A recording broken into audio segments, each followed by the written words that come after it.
تو اگر نند نے کوئی بات کہہ دی تو کیا ہو گیا؟ کیا قیامت آ گئی؟ اگر دیور نے کوئی بات کہہ دی تو کیا قیامت آئی؟ کیا بھائی نے کبھی کچھ نہیں کہا؟ لیکن اصل بات یہ ہے، اصل مشکل یہ ہے کہ ہم ان رشتوں کو ایکسپٹ نہیں کرتے. سب سے بڑی خرابی ہے کہ ہم انہیں ایکسپٹ نہیں کرتے.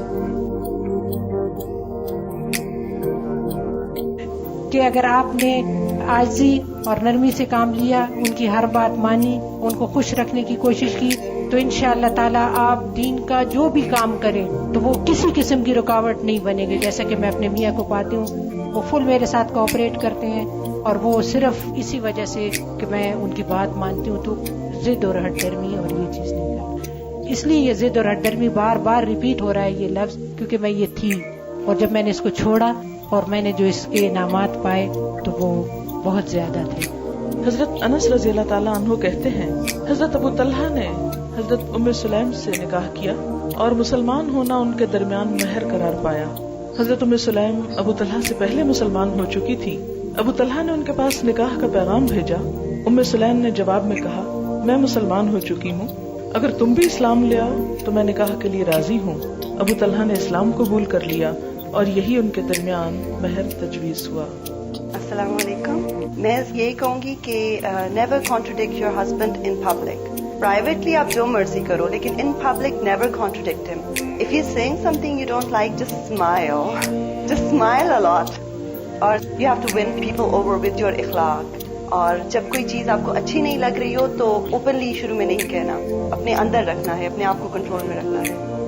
بہت اچھی بات انہوں نے کی، اللہ نے جزائے خیر دے. عموماً ہم ایسی ہی چھوٹی چھوٹی غلطیاں کرتے ہیں اور ہمیں خود بھی پتہ نہیں ہوتا کہ ہم کیا کر رہے ہیں.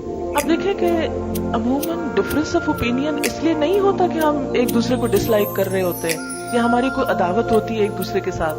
وہ چونکہ سیٹ اپ مختلف ہوتا ہے، گھروں کی روٹین مختلف ہوتی ہے، لائف سٹائل مختلف ہوتا ہے، تو قدرتی طور پر جب آپ ایک دھارے سے آئے، دوسرا دوسرے سے آئے، جب وہ اکٹھے ہوں گے تو کچھ چیزیں مختلف ہوں گی اور ان میں اختلاف کا پیدا ہونا بالکل نیچرل ہے. اگر آپ اپنے آپ کو دوسرے کی جگہ پہ رکھ لیں تو آپ سوچیں اگر میں اس بیک گراؤنڈ سے آتا تو میں بھی ایسا ہی ہوتا، تو اس لیے مجھے دوسرے کو معاف کر دینا چاہیے. اور بہت کام کی بتائی یہ بات انہوں نے کہ کبھی پبلکلی اپنے ہسبینڈ کو کنٹراڈکٹ نہیں کرے، کیونکہ مردوں کی جو انا ہوتی ہے، مردوں کی جو خودداری ہوتی ہے، ان کو جو اللہ نے وَلِلرِّجَالِ عَلَيْهِنَّ دَرَجَةٌ، کہ مردوں کے لیے ان عورتوں پر ایک درجہ ہے. وہ جو اتھارٹی والا ہے اس کو چیلنج نہیں کریں کبھی. اس کو چیلنج کر کے خود آپ نقصان اٹھائیں گے. اس کو وہیں رہنے دیں، اس کو برقرار رکھیں، وہ آپ کے فائدے کا بھی ہے. اور اگر اس معاملے میں اس نصیحت پر عمل ہو جائے کہ ٹھیک ہے اختلاف بھی ہو گئے، آپس میں محبت سے بھی انسان ایک دوسرے سے جھگڑتا ہے، روٹتا ہے، سب کچھ چلتا ہے، ایک نیچرل لائف کی علامت ہے، لیکن لوگوں کے سامنے نہیں. ایک رشتہ ہوتا ہے نا مدر کا، اور ایک ہوتا ہے مدر ان لا کا. اگر ہم یہ ان لا کا لفظ ہٹا دیں اور ساس کو اپنی ماں، اور اس طرح سارے رشتوں کو، sister in law, brother in لا، سب کو اگر ہم ان لا ہٹا دیں اور ان کو واقعی دل سے اپنی بہن، اپنا بھائی، اپنی ماں، اپنا باپ یہ جگہ دیں، لوگوں کو اکوموڈیٹ کریں، آپ کو لوگ اکوموڈیٹ کریں گے. اور جس طرح اخلاق کی بات ہوئی، اسمائلنگ فیس کی بات ہوئی، تو یہ اخلاق ہے جو سب کچھ جیت لیتا ہے اور پھر آپ ونر ہو جاتے. تو میری بہت دعائیں ہیں آپ سب کے لیے بھی جو اب اس میدان میں چھلانگ مارنے والے ہیں ان فیوچر میں. تو اللہ تعالیٰ آپ سب کا حامی و ناصر. السلام علیکم.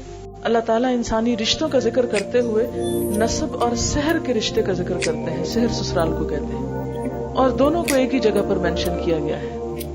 پھر کیا ہے؟ کیا اسلام نے ان رشتوں کو اگنور کیا ہے؟ کیا ان رشتوں کی کوئی اہمیت نہیں؟ کیا یہ رشتے بیکار ہیں؟ کیا ان کے ساتھ ستیلے والوں کو سلوک کیا جائے؟ نہیں، ایسا نہیں. بات یہ ہے کہ اس پر جتنا بھی میں نے غور کیا تو مجھے جواب یہی ملا کہ یہ رشتے کوئی الگ رشتے نہیں ہیں. اپنی ماں اور شوہر کی ماں کا درجہ ایک ہی ہے، عزت کا، احترام کا، حسن سلوک کا. جیسے رضائی ماں کا، آپ صلی اللہ علیہ وسلم کی اپنی والدہ تو فوت ہو گئی تھی، لیکن دودھ جنہوں نے پلایا تھا ان کے لیے بھی آپ کا احترام اور محبت اتنی ہی تھی، حالانکہ صرف انہوں نے دودھ پلایا تھا. اور اسلام کی روح سے الگ اگر ساس کے حقوق کے بارے میں کوئی حدیث نہیں آئی تو اس کی وجہ یہی ہے کہ وہ ماں کے ضمن میں آتی ہے. آپ دیکھیں کہ شوہر کی شکل میں ساس کتنا بڑا تحفہ آپ کو دیتی ہے کہ جس ہستی میں آپ کو سکون ملتا ہے، جس کی طرف سے آپ کی ساری ضروریات کا خیال رکھا جاتا ہے۔ ماں بیچاری کیا کرتی ہے؟ جنم دیتی ہے، پالتی ہے، پوستی ہے، تربیت دیتی ہے، ہوم ورک کراتی ہے، دعائیں مانگتی ہے، ایک کے بعد ایک امتحان پاس کراتی ہے، اور پھر جاب کا موقع آتا ہے، اس کے لیے دن رات دعائیں اور خواہشیں اور تمنائیں کرتی ہے۔ پھر بچے باہر دور چلے جاتے ہیں نوکریوں کے لیے، مائیں ان کی جدائیاں کاٹتی ہیں۔ کوئی بھی ماں جو ماں ہے، اس کے دل میں ماں کا دل دھڑکتا ہے، اس کو پتا ہے کہ ماں کا دل اپنے بچے کے لیے کس قدر تڑپتا ہے، اس کی ملاقات کے لیے، اس کو دیکھنے کے لیے، اس کے شوق میں۔ اور جب شادی ہو جائے اس کے ساتھ ایک لڑکی کی، اور وہ اتنی پوزیسو ہو جائے کہ اب یہ پلا بلایا جوان صرف میرا ہے اور اس میں کسی اور کا حصہ نہیں، اس سے بڑھ کر کیا ظلم ہوگا اور اس سے بڑھ کر کیا زیادتی ہوگی جو زمین پر ہوگی کہ ماں کو اس کے حقوق سے پوری طرح محروم کر دیا جائے اور اس کا مذاق اڑایا جائے یا اس کے ساتھ کوئی ایسا سلوک کیا جائے۔ نہیں، اگرچہ کوئی بات ناپسند بھی ہو تو بھی اسے ہمیشہ دیکھیں کہ کیا آپ کو اپنی امی کی کوئی بات ایسی نہیں گزری تھی کہ جو پسند نہ آئی ہو۔ اپنی ماں کے ساتھ بھی تو ایسے ہو ہی جاتا ہے۔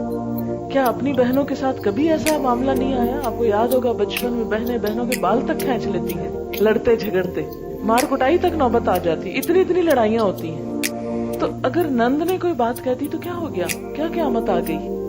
اگر دیور نے کوئی بات کہہ دی تو کیا قیامت آئی؟ کیا بھائی نے کبھی کچھ نہیں کہا؟ لیکن اصل بات یہ ہے، اصل مشکل یہ ہے کہ ہم ان رشتوں کو ایکسپٹ نہیں کرتے۔ سب سے بڑی خرابی ہے کہ ہم انہیں ایکسپٹ نہیں کرتے۔ تو دین پڑھنے کے بعد جو سب سے بڑی تبدیلی آنی چاہیے، یہ جو میں نے اپنے اندر لانے کی کوشش کی، وہ یہ کہ ان رشتوں کو ایکسپٹ کیا ہے اور ان کا احترام، اور ان کی بات بھی اسی طرح برداشت کر لی جائے چاہے بری ہی لگے کوئی۔ جس طرح اپنے بہت سے عزیزوں کی بات بری لگنے کے باوجود ہم اس کو اگنور کرتے